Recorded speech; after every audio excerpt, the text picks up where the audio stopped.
श्री बालेन्द्र शाहज्यूलाई प्रधानमन्त्री पदमा मिति 2082-12-13 मा नियुक्त गर्नुभएको छ।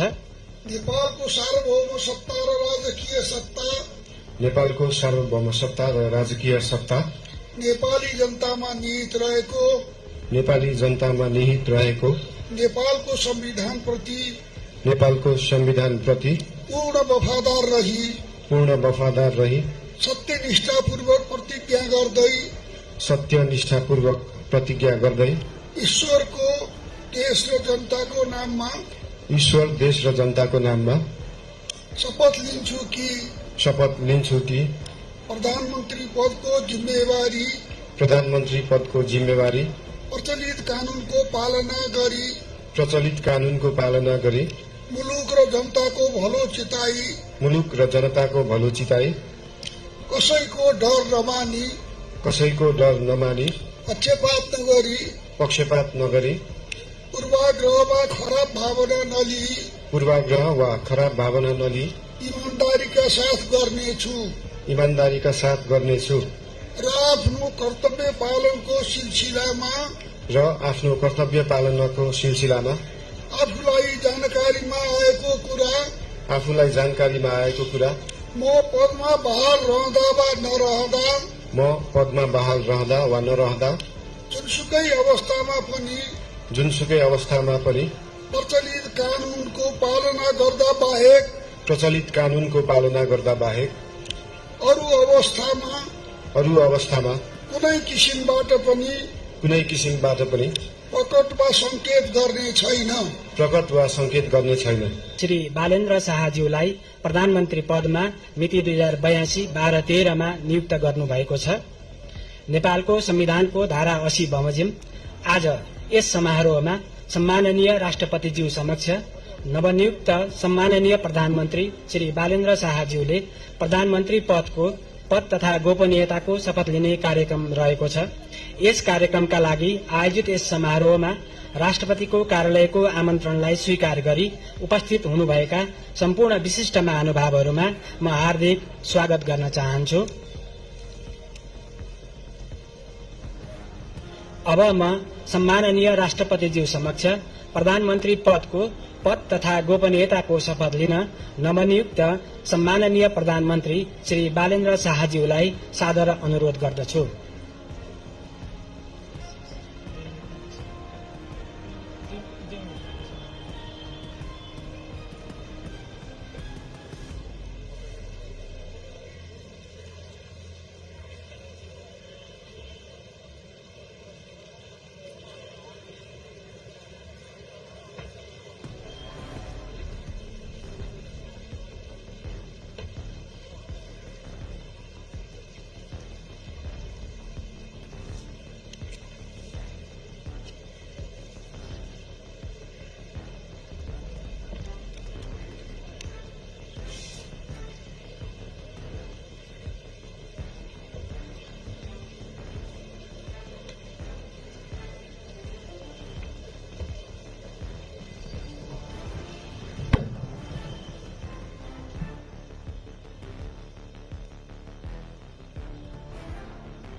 म बालेन्द्र शाह नेपालको सार्वभौम सत्ता र राजकीय सत्ता नेपाली जनतामा निहित रहेको नेपालको संविधान प्रति पूर्ण वफादार रही सत्यनिष्ठापूर्वक प्रतिज्ञा गर्दै ईश्वर, देश र जनताको नाममा शपथ लिन्छु कि प्रधानमन्त्री पदको जिम्मेवारी प्रचलित कानूनको पालना गरी मुलुक र जनताको भलो चिताई कसैको डर नमानी पक्षपात नगरी पूर्वाग्रह वा खराब भावना नलिई पूर्वाग्रह वा खराब भावना नलिई इमान्दारीका साथ गर्नेछु इमान्दारीका साथ गर्नेछु र आफ्नो कर्तव्य पालनको सिलसिलामा आफूलाई जानकारीमा आएको कुरा म पदमा बहाल रहँदा वा नरहँदा जुनसुकै अवस्थामा पनि प्रचलित कानूनको पालना गर्दा बाहेक अरू अवस्थामा कुनै किसिमबाट पनि प्रकट वा संकेत गर्ने छैन। धन्यवाद। यसपछि नवनियुक्त सम्माननीय प्रधानमन्त्रीज्यूलाई आफ्नो आसनमा रही शपथ पत्रमा हस्ताक्षर गरिदिनु हुन अनुरोध गर्दछु।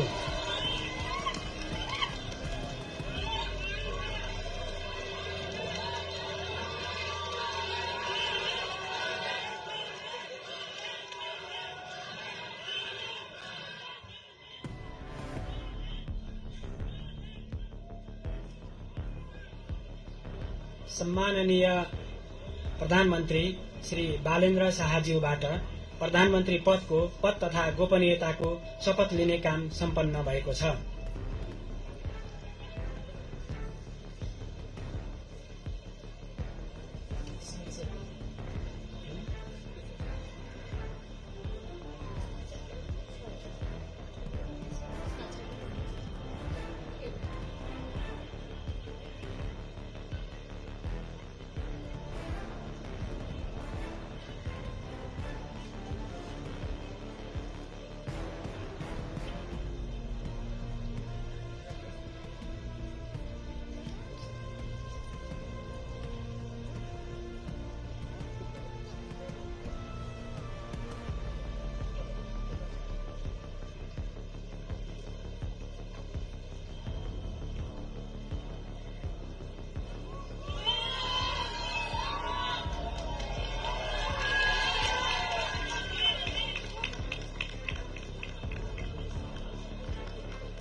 नवनियुक्त सम्माननीय प्रधानमन्त्रीज्यूलाई राष्ट्रपतिको कार्यालयको तर्फबाट हार्दिक बधाई तथा शुभकामना व्यक्त गर्दछौं। अब म नवनियुक्त सम्माननीय प्रधानमन्त्रीज्यूलाई सम्माननीय ज्यूहरू समक्ष बधाई तथा शुभकामना ग्रहण गर्नका लागि हार्दिक अनुरोध गर्दछु।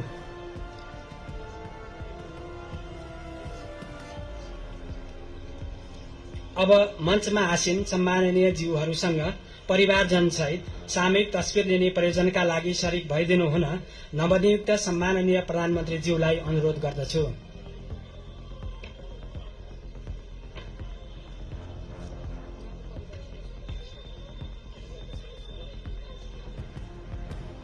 सम्माननीय प्रधानमन्त्रीज्यूको परिवारका सदस्यहरू मञ्चमा उपस्थित भइदिनु हुन अनुरोध गर्दछु।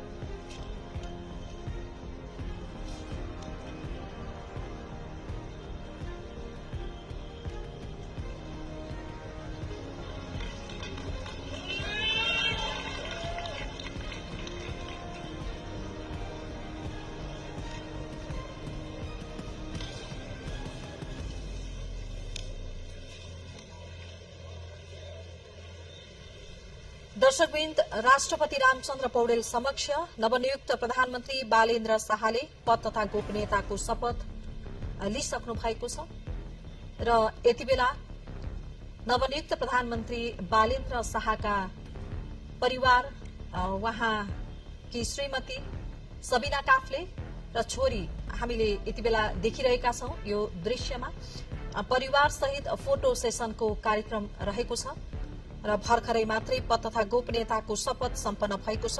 राष्ट्रपति रामचन्द्र पौडेल समक्ष नवनियुक्त प्रधानमन्त्री बालेन्द्र शाहले पद तथा गोपनीयताको शपथ लिनु भएको छ र यति बेला परिवार सहित फोटो सेसनको कार्यक्रम हुँदैछ। राष्ट्रपति कार्यालय शीतल निवासबाट हामीले यो प्रत्यक्ष प्रसारण यहाँहरू समक्ष देखाइरहेका छौं। राष्ट्रपति रामचन्द्र पौडेलले नेपालको संविधानको धारा 76 को उपधारा 1 बमोजिम प्रतिनिधि सभा सदस्य बालेन्द्र शाहलाई प्रधानमन्त्रीमा आजै मात्रै नियुक्त गर्नुभएको हो र अहिले भर्खरै उहाँलाई पद तथा गोपनीयताको शपथ पनि गराउनु भएको छ राष्ट्रपति पौडेलले। र नवनियुक्त प्रधानमन्त्री बालेन्द्र शाहले एउटा इतिहास कायम गर्नु भएको छ। लोकतन्त्र स्थापना पछिका 36 वर्षका बालेन्द्र शाह कान्छा प्रधानमन्त्री पनि बन्नु भएको छ र यो फोटो सेसनको काम पनि सम्पन्न भएको छ।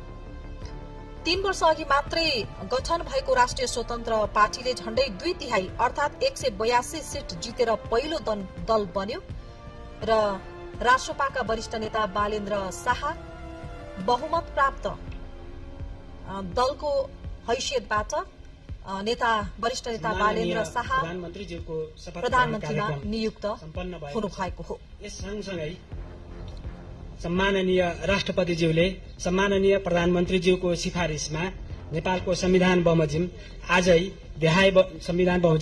देहाय बमोजिमको मन्त्री परिषद गठन गर्नुभएको छ। सोको जानकारी गराउन चाहन्छु।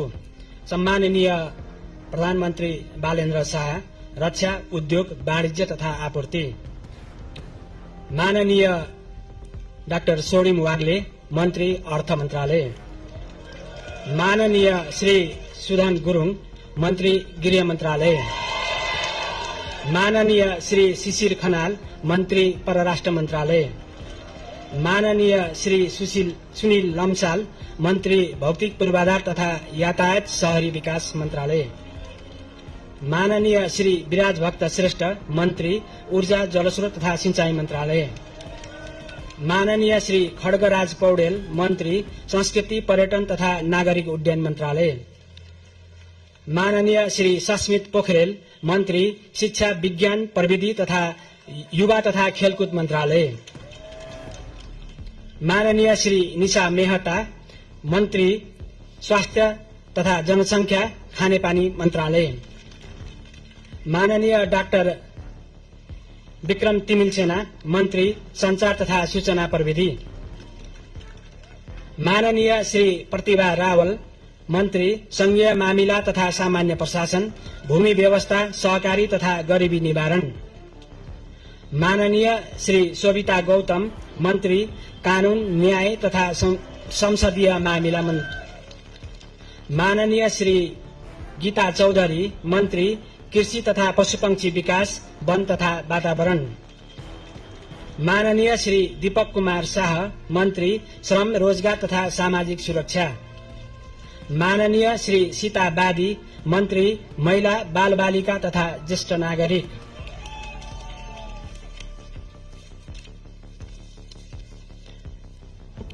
अब म संविधानको धारा 80 बमोजिम सम्माननीय राष्ट्रपतिज्यू समक्ष मन्त्री पदको पद तथा गोपनीयताको शपथ लिनुहुन नवनियुक्त माननीय मन्त्रीज्यूहरू माननीय मन्त्री सोडिम वाग्ले, माननीय मन्त्री सुधन गुरुङ, माननीय मन्त्री शिशिर खनाल, माननीय मन्त्री सुनिल लम्साल, माननीय मन्त्री विराज भक्त श्रेष्ठ, माननीय मन्त्री खड्गराज पौडेल, माननीय मन्त्री सस्मित पोखरेल, माननीय मन्त्री निशा मेहता, माननीय मन्त्री डाक्टर विक्रम तिमिलसेना, माननीय मन्त्री प्रतिभा रावल, माननीय मन्त्री शोभिता गौतम, माननीय मन्त्री गीता चौधरी, माननीय मन्त्री दीपक कुमार शाह र माननीय मन्त्री सीताबादी ज्यूलाई मञ्चमा आमन्त्रण गर्दछु।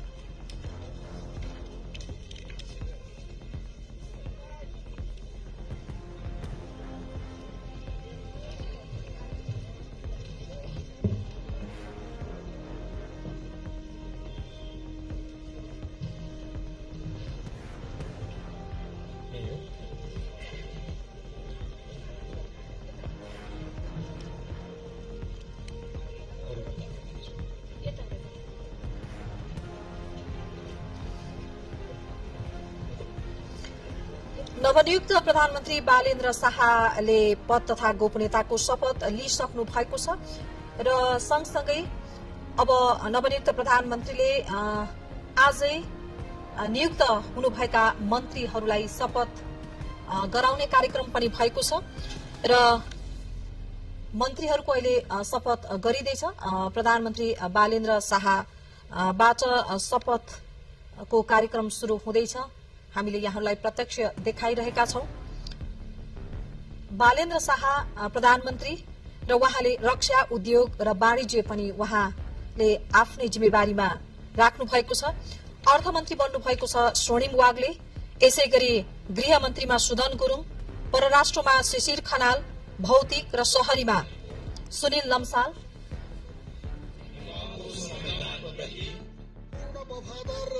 पूर्ण वफादार रही सत्यनिष्ठापूर्वक प्रतिज्ञा गर्दै ईश्वरको देश र जनताको नाममा शपथ लिन्छु कि मन्त्री पदको जिम्मेवारी प्रचलित कानूनको पालना गरी मुलुक र जनताको भलो चिताई कसैको डर नमानी पक्षपात नगरी पूर्वाग्रह वा खराब भावना नलिई ईमानदारीका साथ वहन गर्नेछु र आफ्नो कर्तव्य पालनाको सिलसिलामा आफूलाई जानकारीमा आएको कुरा म पदमा बहाल रहँदा वा नरहँदा जुनसुकै अवस्थामा पनि प्रचलित कानूनको पालना गर्दा बाहेक अरू अवस्थामा कुनै किसिमबाट पनि प्रकट वा संकेत गर्ने छैन।